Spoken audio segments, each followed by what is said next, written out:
Hello guys, this is Mads, and for today's video naman ay isa-sanitize ko yung mga ginagamit ko sa pagpe-pedicure.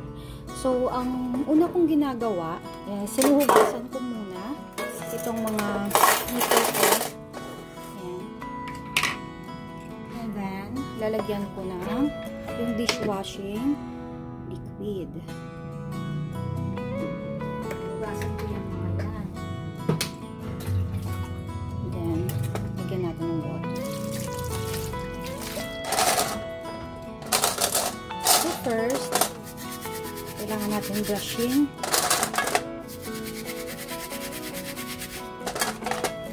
Kasi kanina nag-pedicure ako. And nagamit ko itong mga ito.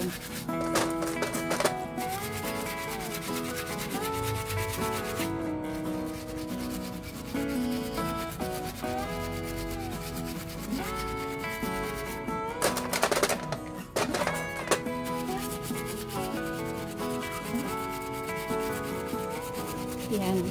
This is how I clean my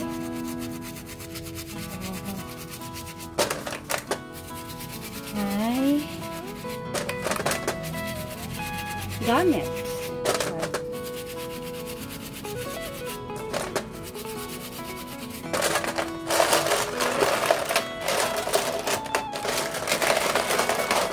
Kasi mas gusto ko siyang gamitin ng ayan ang puti na niya. Ang maganda dito sa mga nipper ko guys, hindi siya talaga nagkakalawang kasi stainless yung ginagamit ko. Ayan. Ito kasi, pinadala lang to sa akin ng biyanan ko galing US. Ayan. At saka gusto ko tong nipper na to kasi nalalak siya. Ayan. May lock siya dito. Yan, kaya hindi sila kinakalawang kasi mga stainless sila. And dun sa pinapahasaan ko, sabi nila, mahirap daw itong hasain. Kaya pag pinapahasa ko siya, parang saglit lang din yung yung talas. Ewan ko, hindi ko alam kung ako lang yung nakakaramdam nun. Ayan, maganda talaga pag ang nipper mo mga stainless.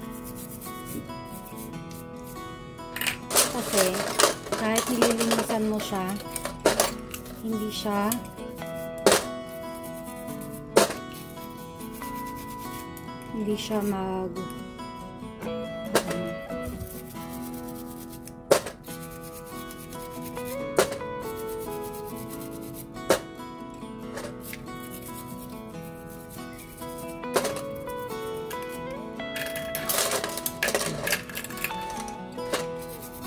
ito yung bagong bili ko.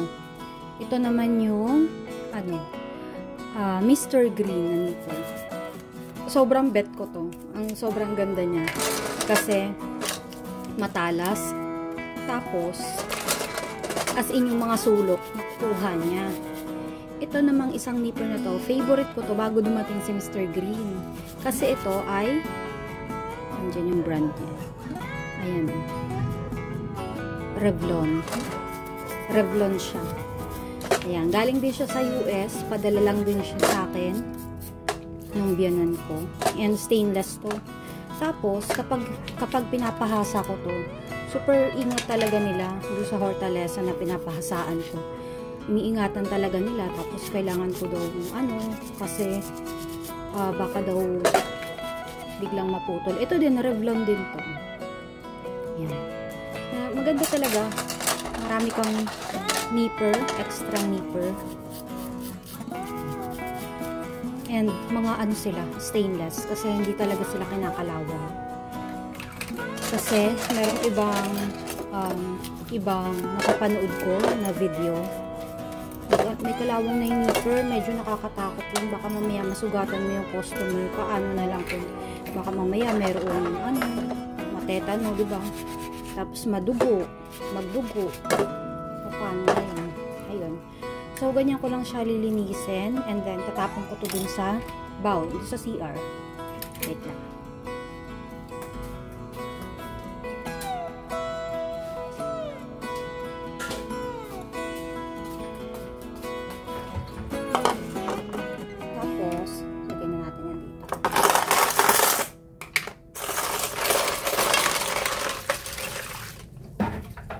Ngayon kasi, wala kaming gripo guys, dahil nasira yung tubig namin. Kaya wala kaming tubig.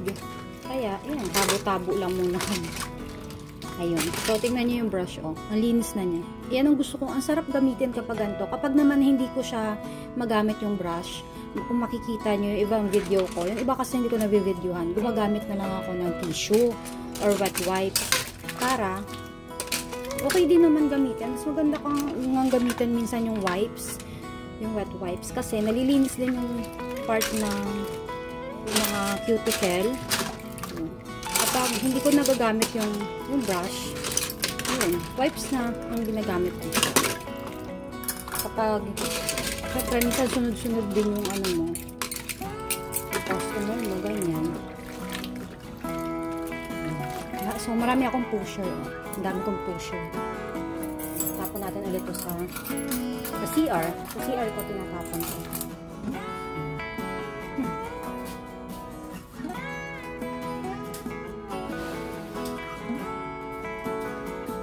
Tapos, nakulo ako ng tubig. Dahil wala pa ako yung, pero meron na akong in-order na pang, ow!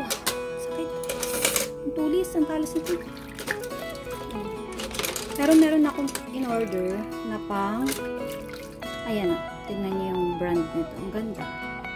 Ito ang gandang gamitin kasi pinapangputol ko to dun sa mga malalaking kuko. Yung mga kailangan siyang putulin. Wala kasi akong ibang video ng ng ibang customer na ginagawan ko.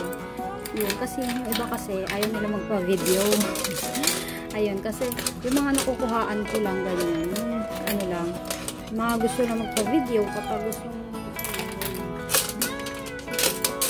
So, yung nipper na yon, ito, yung nipper na to, ito yung pinapangtanggal ko talaga sa malalaking kuko. Yung mga makakapal na kuko na, kasi pag minsan yung ibang mga senior na, yung mga ibang matatanda, yung mga kuko nila medyo kumakapal. Hindi ko alam kung bakit ganun, pero napapansin ko yun sa mga nililinisan ko.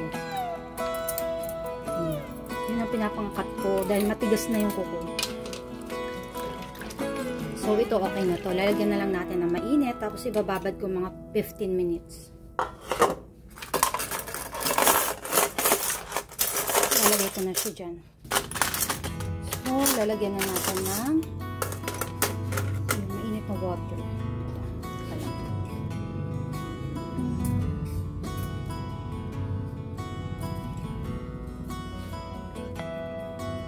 Kaya minsan, yung mga pumunta dito sa bahay ganyan, ano sila, nag-aantay sila kapag, lalo na pag hindi ko pa siya nalilinisan, aantayin nila na linisan ko muna yung mga gamit ko bago, kasi sinasabihan ko sila eh, sabi ko, ma'am, pwede po bang lilinisan ko muna yung gamit ko bago kita linisan.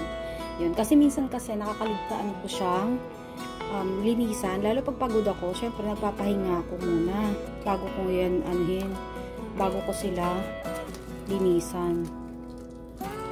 Ayan. So, ngayon may time ako para i-video to. Ayan. So, ibabad ko muna siya. Ayan. Ganyan ko siya i-sanitize. So, 15 minutes. Ayun. Saka ko pa siya tatanggalin dyan.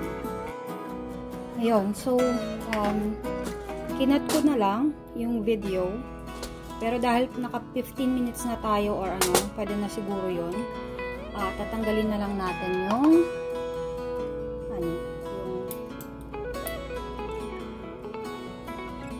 mga gamit na gagamitin. Okay. So, dito na natin. Lipat na natin. Medyo mainit pa.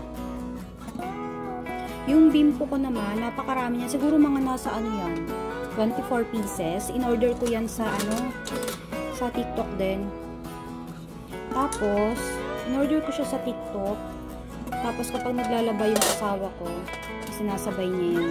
Naglalaba niya rin yan, yung mga bimpo ko. Siyempre, diyan kami kumukuha ng panghanap buhay namin, ng pera namin. Kaya, inaalagaan niya rin yung mga gamit ko. Yung bimpo ko, nililinisan niya yan, hinuhugasan niya yan lahat. Sabihan niya, ma, nalaban ko na yung bimpo mo ha.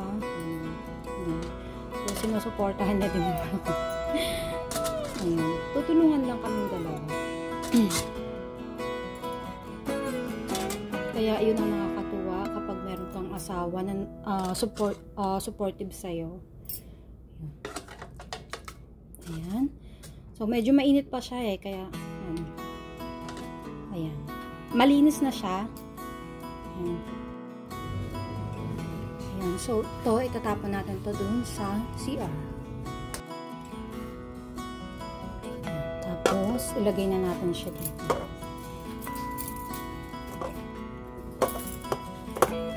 Ayan. So, mamaya, pupunasan ko na lang siya para mailigpit ko na siya para ready na siya kapag nag-manicure ako ulit. So, ayun lamang po. Kung bago ka pa lang sa aking channel, please, pa-like naman po ako ng video na to kung nagustuhan mo. And, kung hindi ka pa nakasubscribe, please subscribe to my channel po. And, thank you po sa lahat ng mga sumusuporta sa channel ko. And sa mga nagko-comment dyan sa baba, maraming salamat po sa inyo. And, ayun lamang po. So, thank you guys sa inyong panonood. Bye-bye!